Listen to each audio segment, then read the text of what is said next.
Assalamualaikum warahmatullahi wabarakatuh. Perkenalkan, nama saya Muhammad Hafid Warifala dari kelas 11 IP1.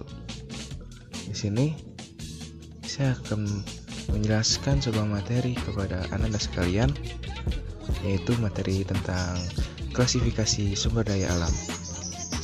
Di sini saya ditemani oleh rekan-rekan saya. Oke, di sini saya akan menjelaskan klasifikasi sumber daya alam berdasarkan proses terbentuknya. Berdasarkan proses terbentuknya, sumber daya alam dibagi menjadi 3. Yang pertama, ada sumber daya alam biotik. Yang kedua, ada fisik atau bisa disebut juga dengan abiotik, dan lingkungan atau perpaduan antara sumber daya alam fisik dan biotik. Oke, di sini ada sumber daya alam biotik. Sumber daya alam biotik adalah sumber daya alam yang berupa makhluk hidup. Sumber daya alam yang berupa makhluk hidup ini contohnya ada banyak sekali.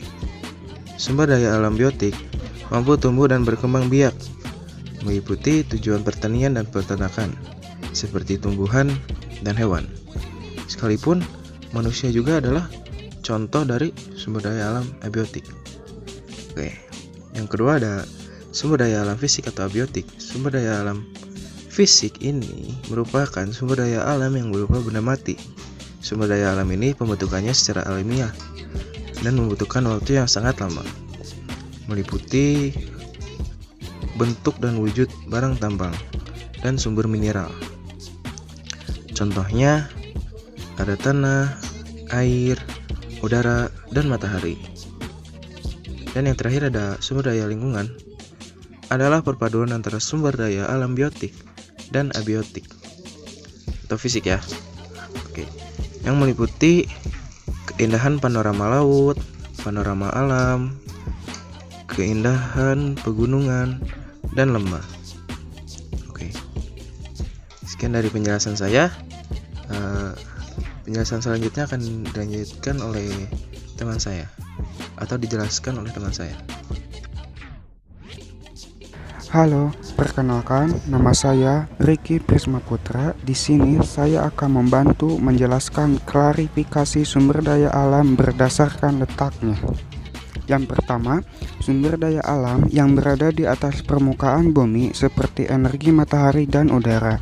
Yang kedua, sumber daya alam yang berada di permukaan bumi seperti air, tanah, dan pertanian, peternakan, dan hutan.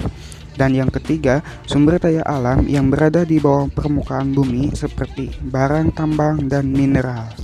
Assalamualaikum warahmatullahi wabarakatuh. Nama saya Rizal Arya Sigit dari kelas 11 IPS 1. Akan menjelaskan tentang klasifikasi sumber daya alam berdasarkan jumlahnya. Yang ke-1, unlimited. Sumber daya alam yang tidak terbatas, yaitu sumber daya alam yang jumlahnya tidak dapat dihitung, seperti udara dan sinar matahari. Yang kedua, limited. Sumber daya alam yang terbatas, yaitu sumber daya yang jumlahnya sedikit dan dapat habis, seperti minyak, bumi, dan batu bara. Hai, nama aku Naria. Di sini aku bakal ngejelasin tentang sumber daya alam berdasarkan kemungkinan pemulihannya. Sumber daya alam berdasarkan kemungkinan pemulihannya dibagi menjadi 2. 1. Sumber daya alam yang dapat diperbaharui. Sumber daya alam yang dapat diperbaharui adalah sumber daya yang jika habis maka akan diproduksi kembali dalam waktu kurun yang sangat cepat. Contohnya tumbuhan dan hewan. Perkenalkan, nama saya Herawati. Di sini saya akan bantu menjelaskan klasifikasi sumber daya alam berdasarkan letaknya. Selanjutnya ada sumber daya alam yang tidak dapat diperbaharui.